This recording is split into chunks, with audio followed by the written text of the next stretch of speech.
Pergilah, Bung Besar. Sungguh hadiah yang luar biasa dari Kaisar. Bisakah Kaisar memberi kita hadiah dengan kesempatan seperti itu? Artinya, dalam pertempuran pertama klan Bihai yang masih hidup, berapa banyak kolega angkatan laut yang bekerja keras, dan Jenderal Pang membela sang raja dengan nyawanya. Apa yang akhirnya didapatnya? Kesempatan itu akan jatuh ke tangan kita, dan kita akan sama seperti sebelumnya, yaitu membuat baju pengantin untuk keturunan Kaisar Langit. Fan Wanyu sangat marah, dan bahkan tiba-tiba mendorong kekuatan sihirnya, dan teman-teman di sekitarnya langsung berubah menjadi bercak darah. Mundur. Giliranmu. Kesempatan ini milik kita. Hanya mengandalkan kalian para menteri, berani melawan Tuan.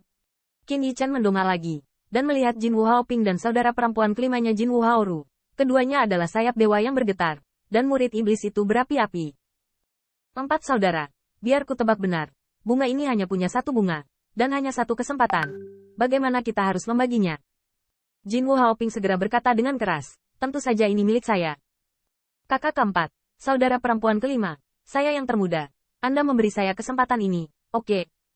Jin Wu Haoru tiba-tiba berteriak, bah. Kesempatan ini adalah milikku. Kakak ketujuh, dengarkan adikmu. Saudara keempat, orang-orang adalah wanita. Kamu harus membiarkan adik kelima. Jin Wu Haoyao dalam keadaan panik. Dia tidak bisa mengerti mengapa adik-adiknya yang telah diberkati dan berbagi setiap pengalaman begitu. Namun, melihat urgensi dari dua murid iblis, Jin Wu Haoyao tiba-tiba menjadi tidak senang. Mengapa membiarkan kalian berdua? Saya adalah kakak laki-laki. Tentu saja dengarkan saya. Dengan cara ini, lain kali Anda menemukan kesempatan, saya akan mengambilnya untuk Anda sebagai saudara saya. Kali ini, saya akan memberikannya kepada saudara saya dulu. Mengapa? Kamu, bahkan tidak mendengarkan kata-kata kakak keempat. 3 pembangkit tenaga listrik suku Jinwu akan bertengkar terlepas dari persaudaraan. Dan yang paling mengejutkan Qin Yichen, dan juga paling mengejutkannya, adalah bahwa Lei Qiu tiba-tiba mengelus janggutnya dan berkata, kesempatan ini sulit ditemukan di dunia. Kong Wu, mengamati bintang, jangan bertengkar. Dengan kekuatanmu, tidak ada gunanya mendapatkannya. Lebih baik membantuku dengan semua kekuatanmu. Setelah dia selesai berbicara, Lei Qiu melihat ke arah Qin Yichen secara sengaja atau tidak sengaja, seolah-olah dia juga mengingatkan junior ini. Rai, senior Lei Qiu. Qin Yichen terpana. Meski dia dan Lei Qiu sudah lama tidak bersama, dia tidak berani mengetahui hatinya. Tetapi dia tidak pernah percaya bahwa leluhur klan Lei Ze yang bersedia menggunakan lilin sebagai upacara pertemuan akan menekan generasi muda. Tiba-tiba, wajah Qin Yichen berubah tiba-tiba dengan minuman ringan dari sekelilingnya. Kayu dan Kaisar Bihai adalah milikmu. Kesempatan ini pasti milikku. Qin Yichen menoleh dan melihat Putri Wenxin mengepalkan tinjunya dengan erat, dan sayap ajaib di belakangnya sudah terentang. Wen Qing, apa yang kamu katakan? Ku bilang, kesempatan ini milikku. Putri Wenxin memiliki mata yang cerah, tetapi dia tidak gila. Apa? Apakah kamu tidak bahagia? Saya. Apa yang Anda? Artefak Kaisar Bihai. Dihadiahkan kepada Anda oleh Kaisar ayah saya. Jika tidak, mengapa Anda memiliki alat yang hebat? Ayah mengizinkan saya menikahi Anda. Apakah Anda tidak mengerti apa artinya? Menikah. Mata Qin Yichen tertegun, dan api jahat tiba-tiba muncul di dalam hatinya. Apakah kamu benar-benar mengajakku menikah denganmu? Saya hanya menggunakan Kaisar Ke, dan bahkan jika Anda menikah dengan saya, itu hanya salah. Melihat wajah cantik Putri Wen Qing, Qin Yichen tiba-tiba teringat hari ketika wanita itu berbaju merah. Memang benar bahwa Qin Yichen datang ke istana Kaisar Ke karena dia memiliki mentalitas pemanfaatan. Tetapi Kaisar Ke sangat baik padanya, dan ibu mertuanya Permaisuri Sixia juga sangat baik, tampaknya benar-benar memperlakukannya seperti miliknya. Dan dia menikahi Putri Wenxin. Meskipun itu adalah kehendak Kaisar Surga, dan meskipun keduanya tidak bisa melawannya pada saat itu, Qin Yichen tidak pernah berpikir untuk menggunakan Putri Wenxin. Selama bertahun-tahun, ketika Putri Wenxin memanggilnya Kayu, dia menjadi lebih akrab, dan bahkan mantan masih berusaha belajar bagaimana menjadi istri yang baik. Bunga ini aneh. Tiba-tiba, mata ilahi Qin Yichen yang tampak seperti bilah adalah taktik mencubit yang menakjubkan di ujung jarinya, yang tampaknya tak berujung muncul. Langit telah berubah, jalan telah naik dan jalan telah menjadi sunyi. Telepati. Ledakan. Ujung jari Qin Yichen menyentuh alis Putri Wen Qing dan Kong Wu. Setelah bersinar cemerlang, dia melihat Putri Wen Qing kembali ke akal sehatnya, wajahnya aneh. Kayu, apa yang kamu lakukan? Begitu, kamu hanya ingin menelan kesempatan ini, kan? Kamu terlalu egois.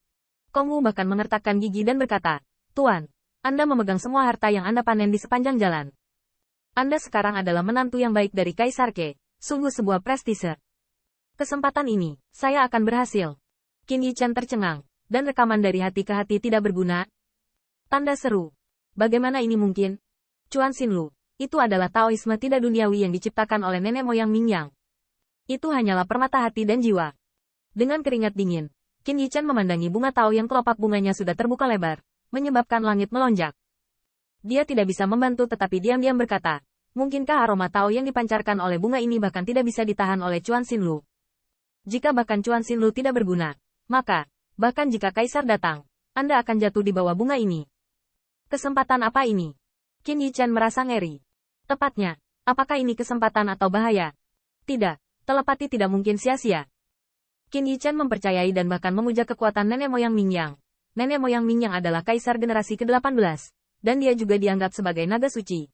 Dia tidak percaya bahwa kesempatan ini dapat mengarah pada mentalitas yang unik. Ribuan perubahan, hati yang sama. Qin Yichen berteriak dengan marah, mematuhi Dao Xin, dan ingin membangunkan banyak temannya dengan suara yang menakjubkan ini.